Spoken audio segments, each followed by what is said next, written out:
Welcome back, Pokemon trainers. Professor Chaz here, the lab coat's on back order, and it's time for this week's Pokemon Omega Ruby Rotation Battle team building video. Now, as I've been doing for the past several weeks, I'm choosing a Pokemon in my collection that can Mega Evolve and selecting them as the team captain. This week is going to be an original Kanto starter, Sprout the Venusaur. So he's going to be a Mega Venusaur, gaining the Thick Fat ability. And so I've selected a team of 5 other Pokemon to try to help him get some victories in the rotation battles this week. So let's get right into the team builder part of the video, and I'll show you what I've done with the held items, the movesets, and all the strategies that go with them. Let's begin. Sprout the Venusaur here is the team captain for the week. He's going to be our Mega Evolution. He is a relaxed Pokemon, which is an increase to defense and lowering the speed stat, which is certainly okay with me because Venusaur are not known to be fast to begin with, and getting a defense boost while lowering that stat isn't the worst thing ever. And the natural ability Overgrow will power up his grass moves if he's at low HP. And yes, he's got the Venusaurite item. It's going to allow for Mega Evolution into Mega Venusaur.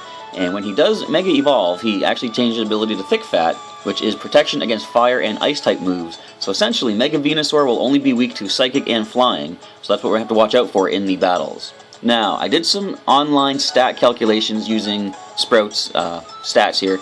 And I believe he actually has a higher physical attack IV than special attack. And I've always seen Venusaur as more special-based attackers, so you've probably seen in the past I've run him as like Energy Ball and Sludge Bomb and such, but I'm pretty sure he has a much better attack stat, so I went with physical moves for this week.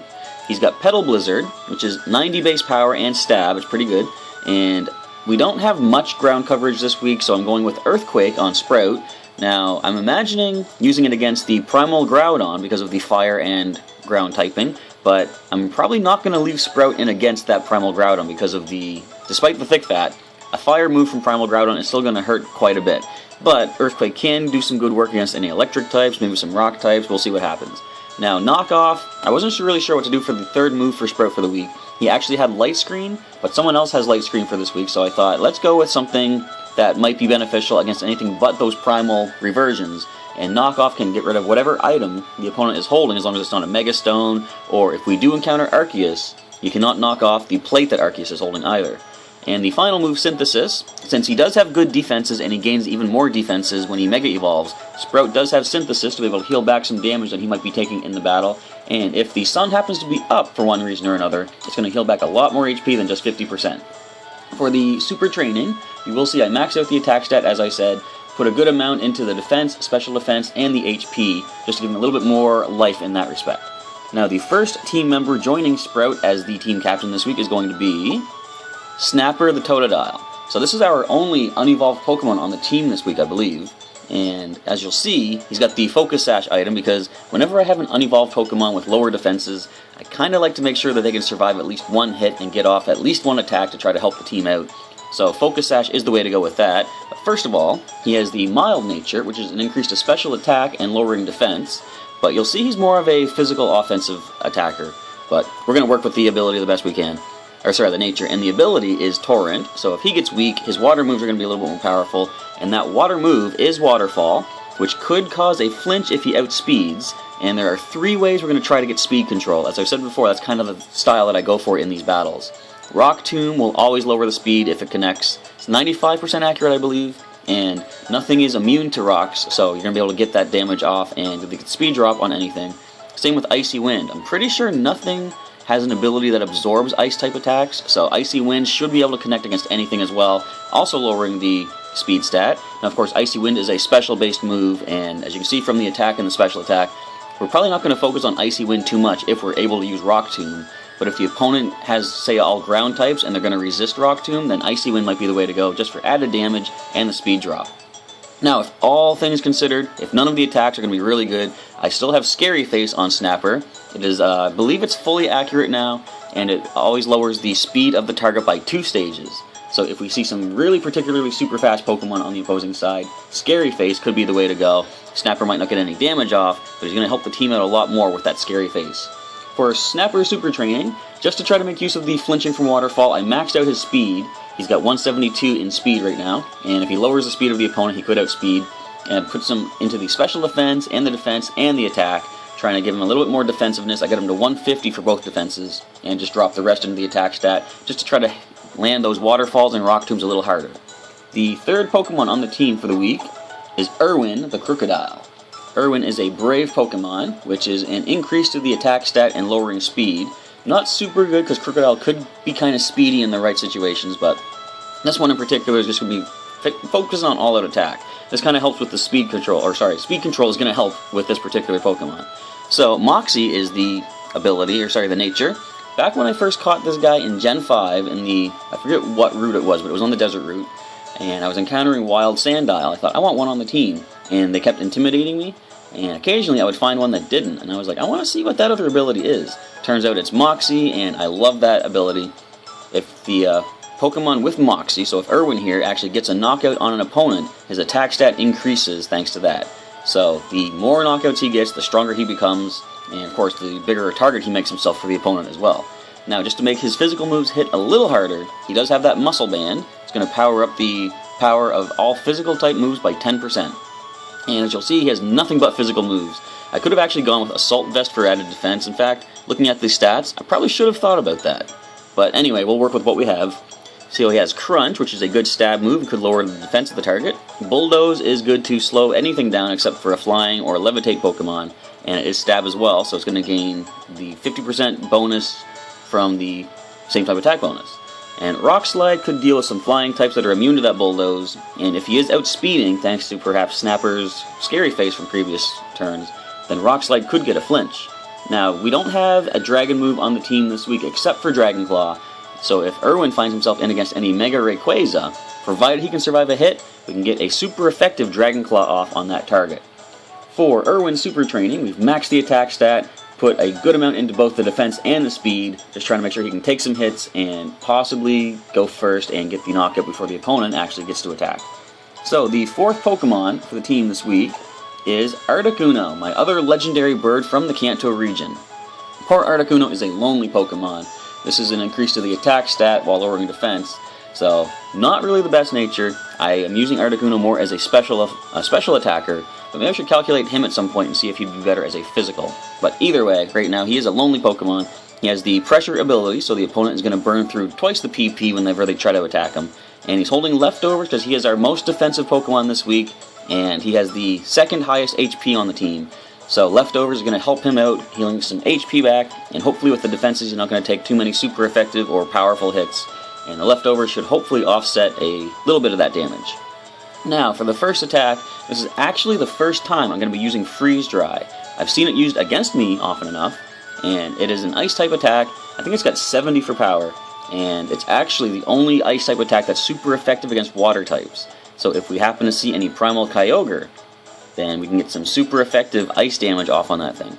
Now, Mud Slap is a move he learned from, I believe it was the Heart Gold, Soul Silver move tutors, I think, back in the Battle Frontier.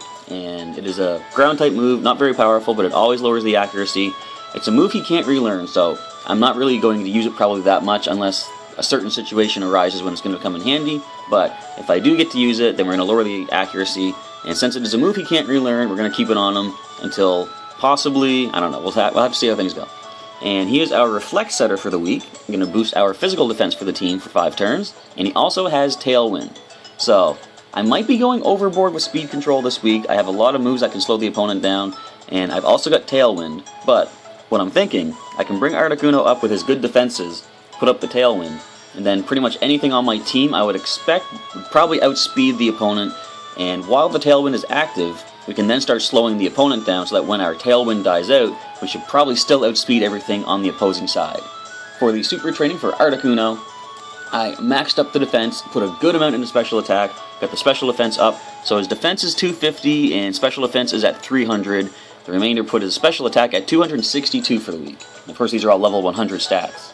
The fifth Pokemon on the team for the week is going to be Soul the Weavile. Soul is a naive Pokemon, which is an increase to his speed stat while lowering special defense, and that's certainly pretty cool. Weavile are pretty fast as it is, and an increased speed stat from the nature is certainly beneficial. He has the pressure as well, so again, the opponent will lose twice the PP when they land a hit against him, and if they start landing hits and he gets low HP, the Lychee Berry is going to kick in. It increases his attack stat. I'm not sure if it's by one stage or maybe like a certain percentage, but it's going to make his physical moves hit even harder, and much like Arwen, you'll see another dark type for the team has a lot of good physical offensive moves. So starting off with X Scissor. Now we don't have any stab on him for this week, but he's got a pretty decent moveset as it is, and the high attack stat is probably going to offset whatever same type of attack bonus we're missing out on. So X Scissor, it's our only bug move for the week, and it could get some coverage on some psychic types and some grass types perhaps. So he also has Poison Jab in case we see any fairies coming in or other grass types that might sort of be resistant to the X Scissor. Low Sweep is another way for speed control. We're going to slow anything down that we connect with against that, but it doesn't hit ghost types because it is a fighting type move. So I've got to watch out for if the opponent has a ghost type on the field. I have to predict that they might rotate it up, maybe go for someone else with a different speed lowering attack. And just for priority, now I'm pretty sure Weavile can have Ice Shard, but it's an egg move, and this particular Weavile was born back in the Sinnoh region, and therefore he doesn't have an egg move. He's come all the way from there. So Quick Attack is our only speed priority we have access to with our Weavile, but we can actually use Soul's Quick Attack if the opponent is low HP and go for a quick knockout, hopefully securing the victory. For the super training, we maxed out the attack and the speed, just dropped the remainder into, looks like special attack, but not that it really matters. Attack and speed is what we want to focus on for this particular Pokemon. The final Pokemon on the team for this week is Scruff the Manectric. Now, this is, I think, her second time being used in the rotation battles, and she hasn't yet Mega Evolved, so she will have her turn as team captain at some point, but for the time being, she is working as a support Pokemon. She is relaxed, much like Sprout, so her defense boosts and lowers her speed. Certainly not the best for Manectric. They're pretty quick, and lowering the speed with the nature, I almost said ability. Lowering the speed with the nature isn't the most beneficial, but she's still pretty fast as far as the super training goes. Lightning Rod is the ability. If I expect the opponent will go for a electric type move, I can rotate her up and gain a special attack boost from that, taking no damage. And as I learned using my Chandelure with the air balloon, I'm going to have Scruff hold air balloon for the week. So when I bring her into battle, if she's in the back spot on the rotation field, it doesn't show the opponent that the air balloon is active. So it's kind of a little sneaky strategy, but she's going to be immune to her only weakness of ground type attacks until she takes a hit and the air balloon will pop. Now normally she'll run Thunderbolt. This week I'm starting with Discharge for the first attack. It has almost as much power as Thunderbolt, but has a higher chance to cause paralysis. And again, slowing the opponent down thanks to the, 25% speed with the paralysis is certainly going to be beneficial for the team. And we didn't have a fire move for the week. Normally she has Signal Beam, which is a bug type attack, but I thought probably Flamethrower is the more beneficial attack to go with. More powerful than Signal Beam. I believe it has more coverage for types, and we still have a bug move on Soul the Weavile in X Scissor, so I thought we're going to give Flamethrower a shot. And we're also running Snarl, which is a dark type move, 95% accurate, and I'm not sure what the power is on it, but it's not crazy powerful. But the nice thing about it is it always lowers the special attack of the target, so if we see a good amount of opponents going for those if we see the opponent using a good amount of specially offensive Pokemon, we're going to be able to snarl those stats down and possibly give my team a little bit more longevity in special defense. So Light Screen, in addition to the Snarl, Light Screen is going to increase our special defense even more for 5 turns, helping the entire team out with taking some special attacks and not hopefully getting knocked out. I'm getting stumbled all over my words. For the super training, you'll see speed and special attack have been maxed out for our little Manectric here, and I just dropped the remainder into special defense. For whatever good it does, her special defense her defenses are not that big to begin with. 138 for defense and 127 for special. But special attack is at 307, speed is 272. We put the training where we needed to put it. So that is the team of 6 Pokemon for this week's Pokemon Omega Ruby Rotation Battles in the free battle in battle spot. Feel free to leave me a comment down below and let me know what you think of the team and any suggestions you have for improved movesets or strategies to go with any of these, perhaps other held items that you think work well. And with that, we're going to end off and get ready for the actual Omega Ruby Rotation Battles coming up on the channel tomorrow. And we'll see how well we do against our opponents. Until then, I'll catch you next time.